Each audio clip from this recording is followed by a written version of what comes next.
राज्य मंत्रिमंडळाची आज बैठक। पुणे आणि कोकणात राज्य आपत्ती प्रतिसाद दलाच्या 2 तुकड्या नेमण्यासंदर्भात निर्णय होणार।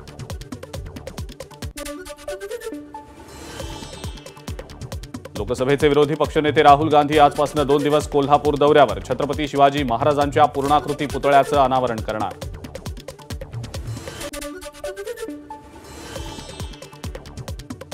मुख्यमंत्री एकनाथ शिंदे आज नाशिक दौऱ्यावर। मालेगावच्या छत्रपती शिवाजी महाराज कृषी विज्ञान संकुलाचं उद्घाटन करणार।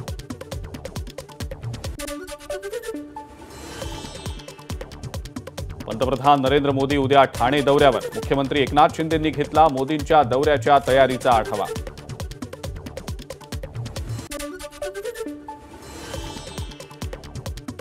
सर्वपक्षीय आदिवासी आमदार आज मुख्यमंत्री एकनाथ शिंदेंची भेट घेणार। तत्काळ पेसा भरती करावी आणि धनगर समाजाचा अनुसूचित जमातीत समावेश केला जाऊ नये यासह इतर मागण्यांसाठी भेट घेणार। एमआयएमचा महाविकास आघाडीतल्या राष्ट्रवादी आणि काँग्रेसला प्रस्तावात राज्यातल्या 28 मतदारसंघांची यादी। 10 सप्टेंबरला प्रस्ताव देण्यात आला। मुंबईत बैठकाही झाल्या। इम्तियाज जलील यांचा दावा। कुणी काय प्रस्ताव दिला हे प्रदेशाध्यक्ष पाहतात। एमआयएमच्या प्रस्तावाबाबत मला माहिती नाही। शरद पवारांची प्रतिक्रिया।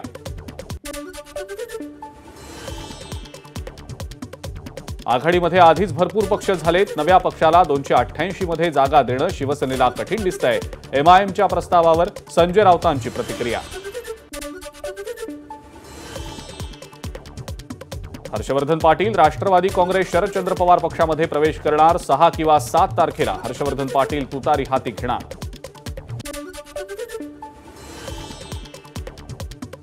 प्रकाश आंबेडकरांनी आरपीआय सोबत यावं। मी नेतृत्व सोडायला तयार। त्यांच्या नेतृत्वाखाली काम करू।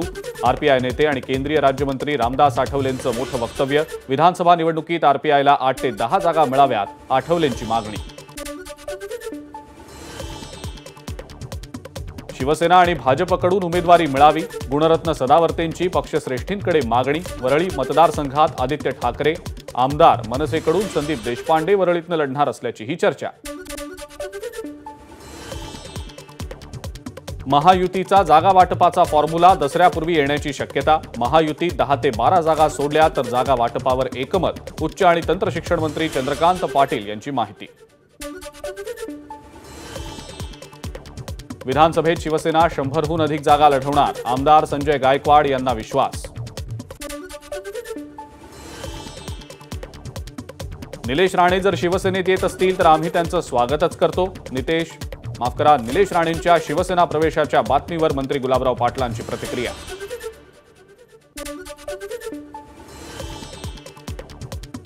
गुहागर मतदारसंघासाठी शिवसेना पदाधिकाऱ्यांकडून विपुल कदम यांच्या उमेदवारीची मागणी। या जागेबाबत आज निर्णयाची शक्यता। तालुका प्रमुख दीपक कनगुटकर यांची माहिती।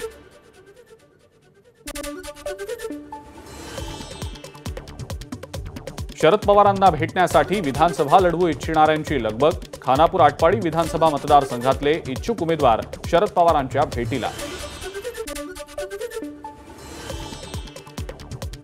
सोलापूरच्या मंगळवेढ्यातील मनसे उमेदवार दिलीप धोत्रे यांनी घटस्थापनेपासून सुरू केला गाव भेट दौरा।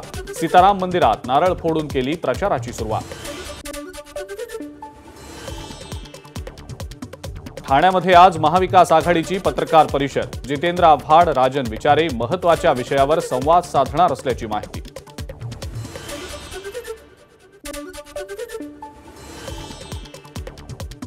जालन्यामध्ये आज मनोज जरांगेंच्या कार्यालयाचं उद्घाटन। नारायणगडाचे महंत श्री शिवाजी महाराज यांच्या हस्ते होणार उद्घाटन। कार्यालयाचं छत्रपती भवन असं नामकरण।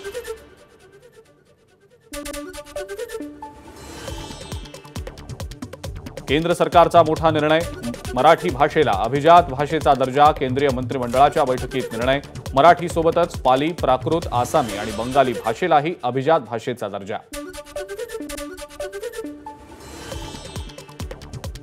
मराठी हा भारताचा अभिमान। मराठीला अभिजात भाषेचा दर्जा मिळाल्याबद्दल मराठी माणसांचं अभिनंदन।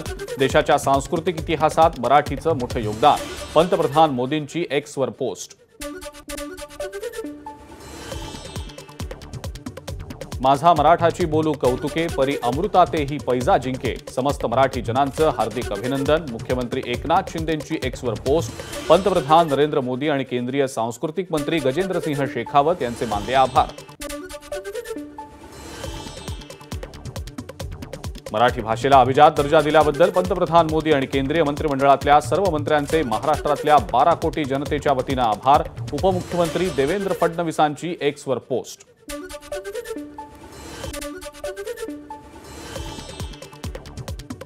निर्णयाला उशीर झाला तरी केंद्राचं अभिनंदन. भाषेचं महत्त्व वाढण्यास मोठा उपयोग होईल. शरद पवारांची प्रतिक्रिया.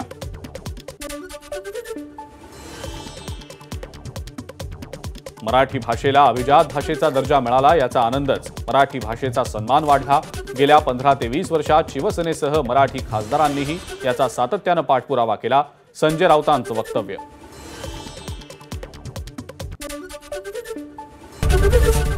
एबीपी माझा, उघडा डोळे बघा नीट.